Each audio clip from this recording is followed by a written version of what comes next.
आप देख रहे हैं जनपद न्यूज। तनिष्क लूटकांड में पुलिस ने बड़ा खुलासा किया है। स्पेशल टास्क फोर्स ने मामले की जांच संभालने के बाद कुछ राज्यों में कार्रवाई की। बिहार पुलिस के विशेष कार्य बल एसटीएफ ने राज्य के 3 जिलों में आभूषणों के शोरूम में लूट के मामलों की जांच में खुलासा किया कि इन अपराधों की साजिश पश्चिम बंगाल की पुरुलिया जेल में बंद 2 गैंगस्टरों ने रची थी। एसटीएफ के अपर पुलिस महानिदेशक कुंदन कृष्णन ने प्रेस वार्ता में ये जानकारी दी। कुंदन कृष्णन ने बताया कि एसटीएफ ने हिरासत में लिए गए दोनों आरोपियों शेरू सिंह उर्फ ओंकार नाथ सिंह और चंदन उर्फ प्रिंस को बिहार लाने की प्रक्रिया शुरू कर दी है।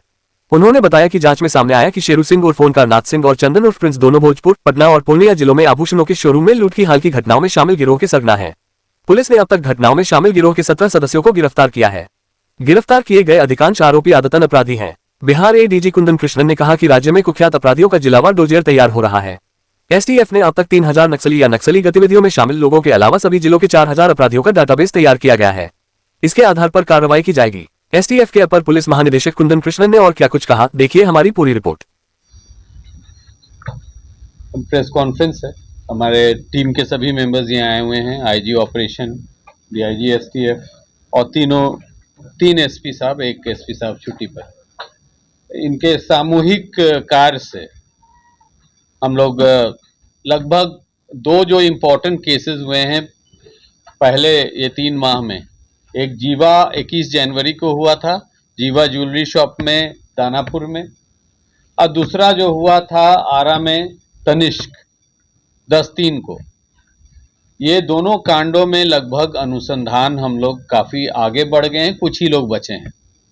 परंतु इसके अनुसंधान में जो तथ्य आई है उसके संबंध में विश्लेषण पर पाया गया है कि हमारे नवयुवक लोग जो हैं वो कुछ हार्डन्ड क्रिमिनल से इंस्पायर हो रहे हैं, रोल मॉडल बन रहे हैं। और कुछ जो पुराने हार्डन्ड क्रिमिनल जेल में हैं वो टेक्निकल मीन्स के थ्रू चोरी छुपे ऐसे युवकों को फंसा के अपने गैंग में लेते हैं और उनका इस्तेमाल करते हैं। सोना लूट, बैंक डकैती, ऐसे क्राइम्स में। ये दोनों केस में जो लोग, आधा लोग तो एकदम नवयुवक हैं, बच्चे हैं।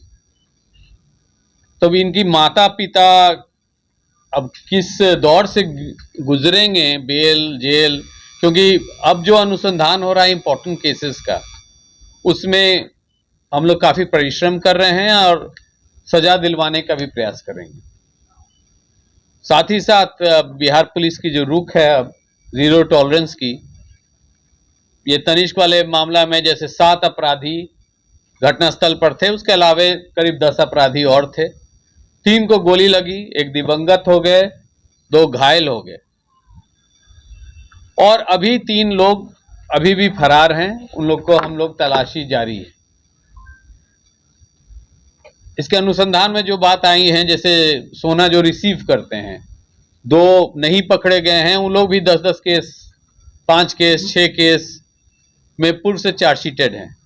अब बीएनएस जो भारतीय न्याय संहिता है उसमें ऐसे प्रावधान हैं कि हैबिचुअल ऑफेंडर्स, पेशेवर अपराधी जो कि धन अर्जित करते हैं अपराध के थ्रू, उनकी संपत्ति जब्त की जाती है।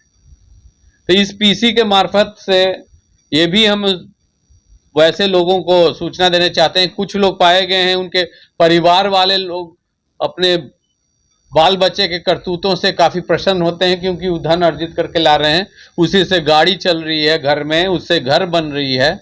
तो वो संपत्ति भी अब हमारे रडार पर है और उस संपत्ति जब्त करने के लिए भी कार्रवाई होगी। इसके अलावा जो तथ्य है कि वैशाली जिला, भोजपुर जिला, इधर वहाँ के नवयुवक का इस तरह के क्राइम में ज़्यादा ही कुछ पदचिन्ह आया है। ऐसा प्रतीत होता है कि इस दोनों जिला के लड़के जो हैं, अनएम्प्लॉयड यूथ, वो पढ़ाई लिखाई और अन्य पेशा छोड़ के अपराध के दुनिया में आने चाहते हैं। तो हम लोग के सब लिस्ट बन रही है, डोजियर जिला वाइज बन रही है, स्पेशल टीम्स गठन किया गया है जो कि जिला के डिस्ट्रिक्ट इंटेलिजेंस यूनिट के साथ साथ मिलके ऐसे लोगों को चिन्हित करके खोज के निकाला गया। हम फिर आपके साथ लास्ट में बताएंगे कि क्या हम लोग कर रहे हैं और करने वाले हैं। उसके पूर्व में ये तनिष्क की जो आरा में लूट हुई थी उसके संबंध में जो सीक्वेंस ऑफ इवेंट है, हमारे सीनियर एसपी साहब जो हैं संजय सिंह ये बताएंगे।